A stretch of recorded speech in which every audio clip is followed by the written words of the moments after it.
What do I think about the year 2021 and the upcoming 2022?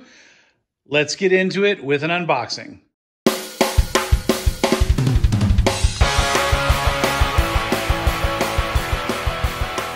All right, welcome back to the kitchen table of Silver Surf Wax. For Silver Surf Wax Sunday, we just got an arrival. It just came in out of the rain, so it's wet here and partially split open. So we're gonna definitely do an unboxing today. I got 2 boxes for you to check out. It's just past the holidays, but it's still like Christmas here at the home of Silver Surf Wax.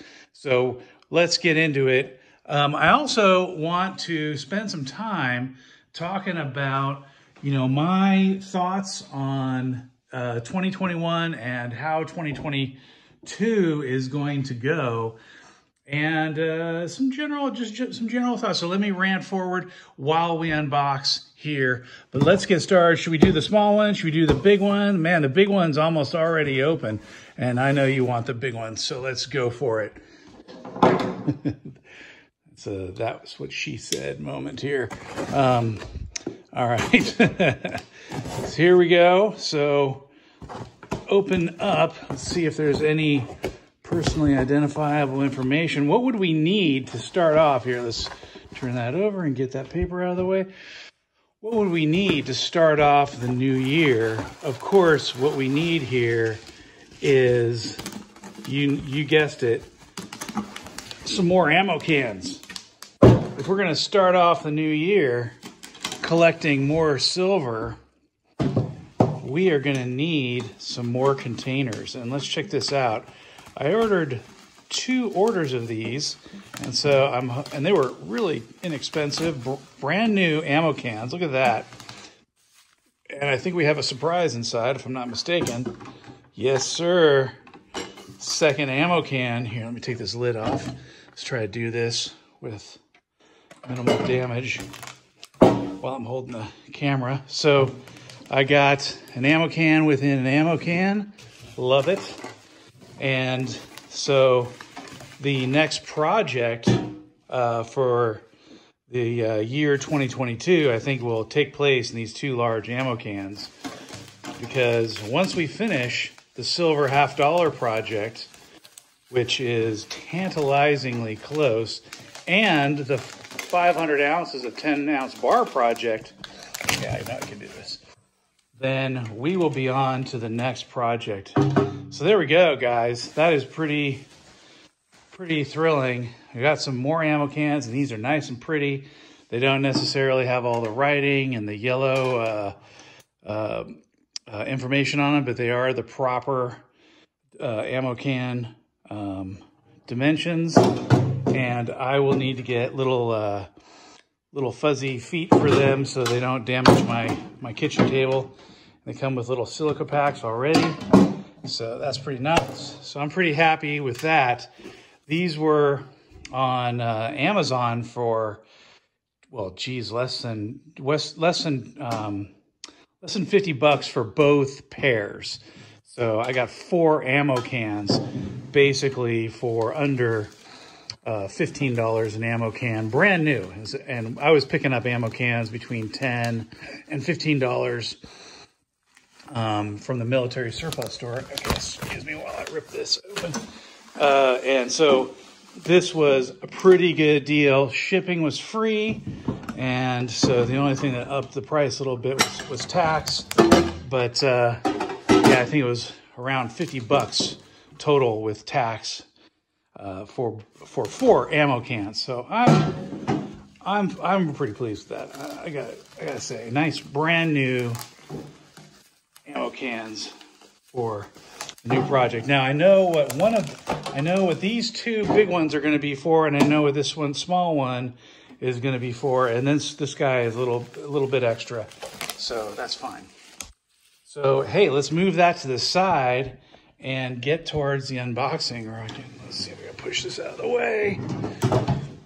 And let's talk about this. So yes, moving forward into 2022, I am gonna have some ammo cans to fill. All right. Now, while I'm unboxing this, I thought I'd give you a couple of my thoughts on silver goals. I will have a couple more unboxings before the end of the year, or even I'll have them completed. Maybe I'll do, I've already ordered, so I'll do the unboxing and they might spill into next year, but I'll have ordered everything I need to complete my projects. And I'm pretty jazzed about that.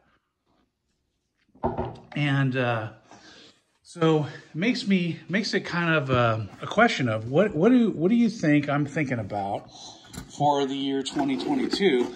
What is the price of silver going to be? How is that going to relate to my purchasing goals and my budget for this?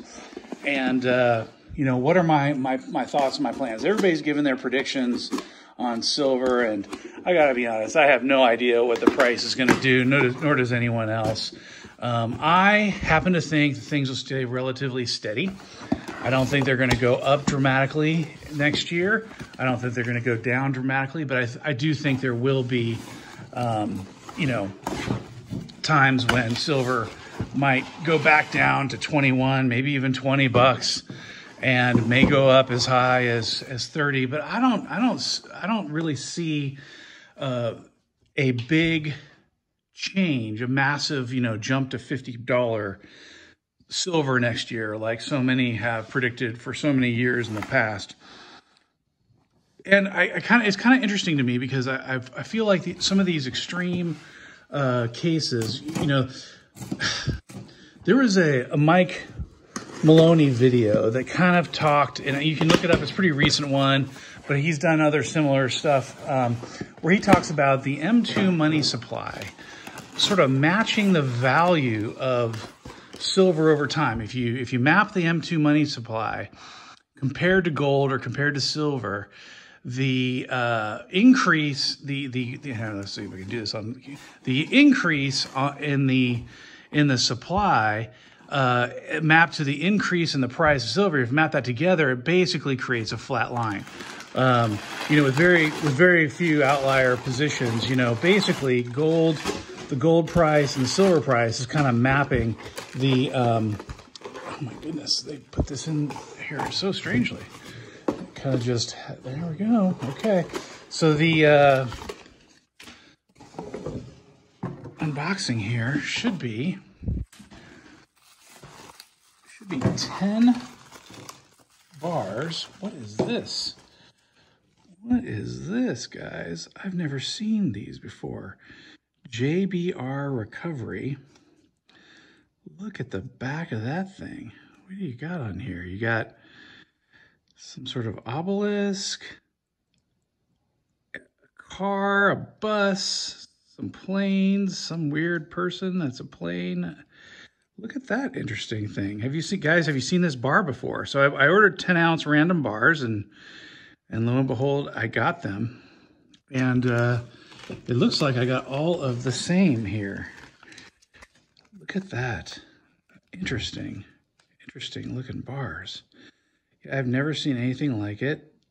They kind of look rounded. It's not, I don't think that's dinged up. I think that's intentional on the corners. I'm trying to look through the camera lens as well as my own eyes here. I think those might intentionally be kind of banged up looking because these are in plastic and they clearly are formed. Here, it's a little bit heavy to hold up. The plastic is clearly formed around here and doesn't have any opening. And the bar is not sort of all dinged up on this side, but on this side, it looks kind of has a hammered look. Guys, have you seen a bar like this? I have not seen a bar in pictures or in videos. I'm not sure who JBR is, Recovery Ltd. This is a new one on me, so pretty cool. I kind of like it. I like some of this new stuff. I mean, it's a perfect form factor. This 10-ounce bar, I like it, and this gets me 1 bar away from completing a 500-ounce can. I'll show that a little later. And so then I just have 1 more bar to purchase to complete 500 ounces. and I will have filled an ammo can similar looking to this, and we'll have 50 bars in a can, boom, and that will do it. So very exciting, interesting bar. Very cool. Yeah, so what I was kind of getting to is that, you know, this Mike Maloney video and various others have spoken about the same concept where, you know, gold is just matching inflation. Gold is just matching the money supply and has for quite a while now.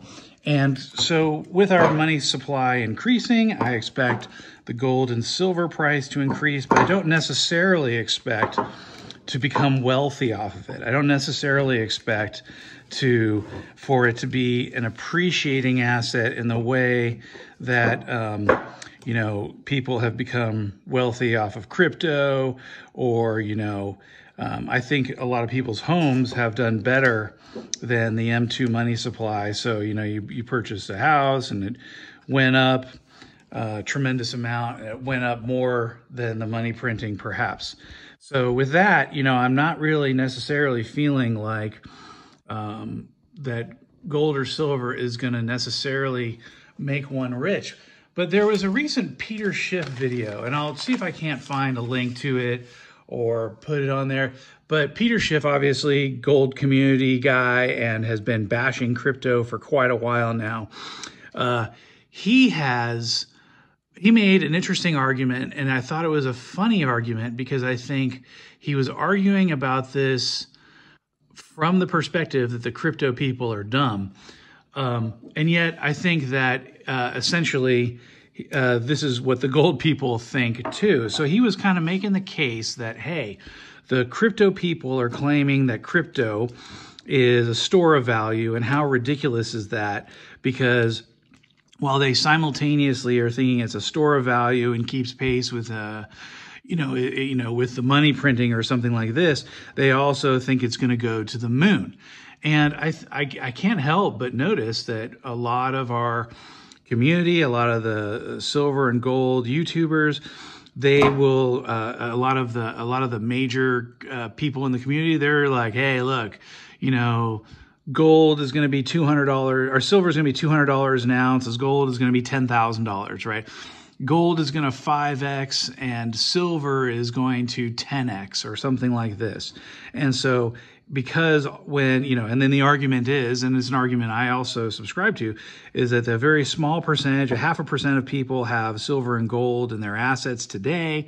And when that reverts to the historical mean of 2% of assets go into silver and gold, there will be a massive rush, a flood into precious metals.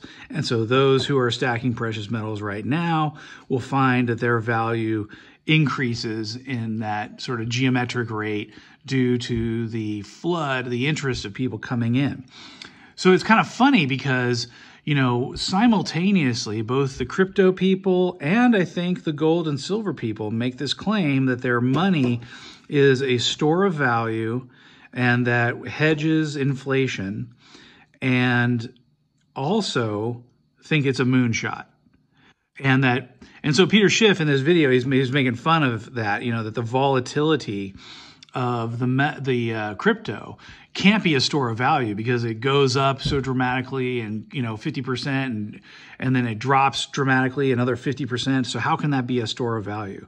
But guess what? We see that in gold and silver as well. When the COVID bug hit, and you know, back in 2020 there, you know, what did I do? I went out and bought when silver dropped to $12 an ounce, right? I didn't get it for 12, but I got it for 14 with the premium.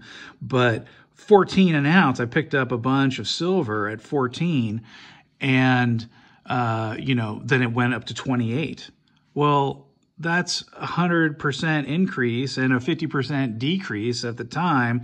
And now we're, you know, down from the highs of 28 or so back down to 21.5 recently. So is precious metals actually the store of value we think it is? Is it tied to the stock market more than it is tied to the M2 money supply. These are all arguments, I think, criticisms. I think you can equally apply to both areas. Obviously, crypto is way newer, and precious metals has a long history of being the store of value. And no, I don't think anyone can deny that. And so guess what I do? I do both, right? And when my crypto profits are high, I diversify into the metals, and so I'm seeing, you know, a smaller amount of investment in crypto that paid off, and I can diversify some of those profits into the metals, and that's exactly what I've done.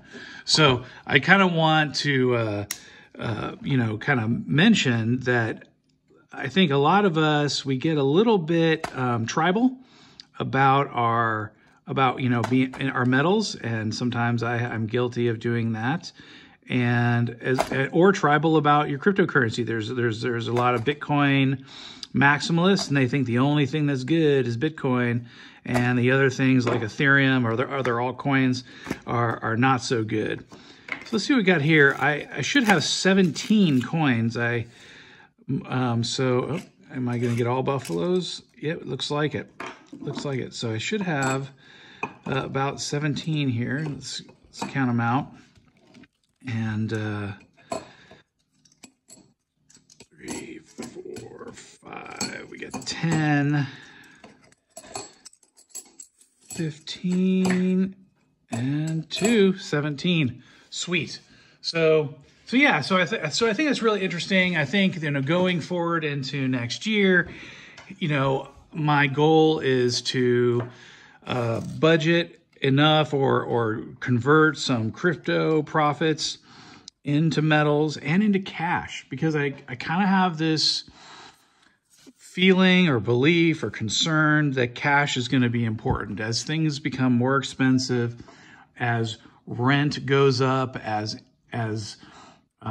gas prices go up, as groceries go up. That's going to really eat into people's, you know, their cash flow. They're not going to have, you know, their jobs are not going to increase as quickly. Their salary is not going to increase as quickly as the expenses are going to increase, and so everybody's going to get pinched.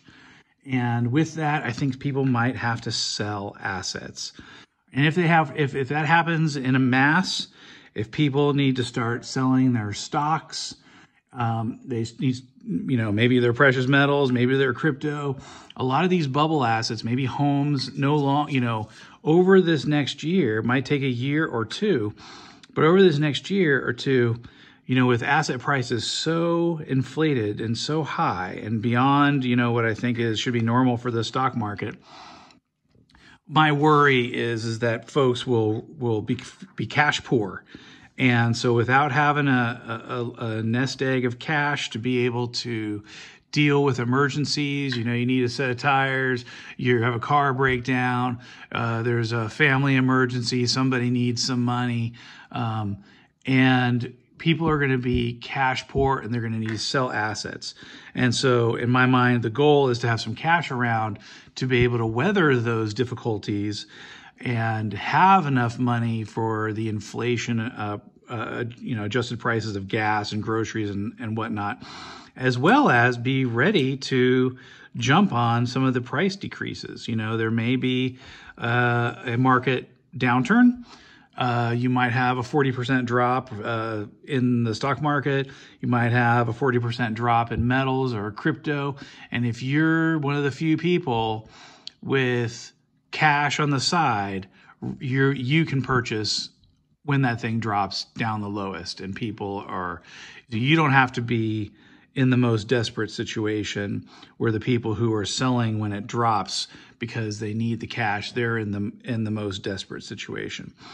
So in my mind, what I'm working towards and what I've pretty much already achieved is I have enough cash on the side for purchases that I plan to make next year, as well as a goal to convert some of the, you know, ridiculous, incredible lottery-like winnings for cryptocurrencies and convert them into precious metals. But I'm going to do it slowly but surely.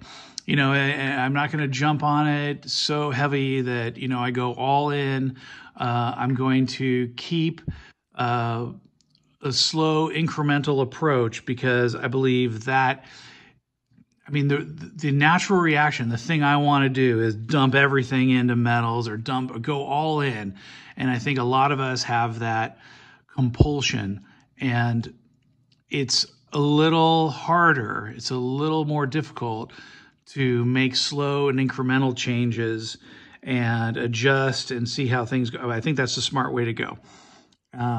So yeah, I feel very fortunate, as we close out the year 2021. I gotta say that I'm grateful and fortunate to be, in the position that I'm in. I haven't been in this position my whole life. I'm a wage earner. I'm not a business man. I don't own a business. I go to a regular 9-to-5 job. But I have been able to fortunately collect metals, and I've been able to share some of that with you guys. And so I appreciate that you've been along for the journey and are enjoying the unboxings and my journey as I go through and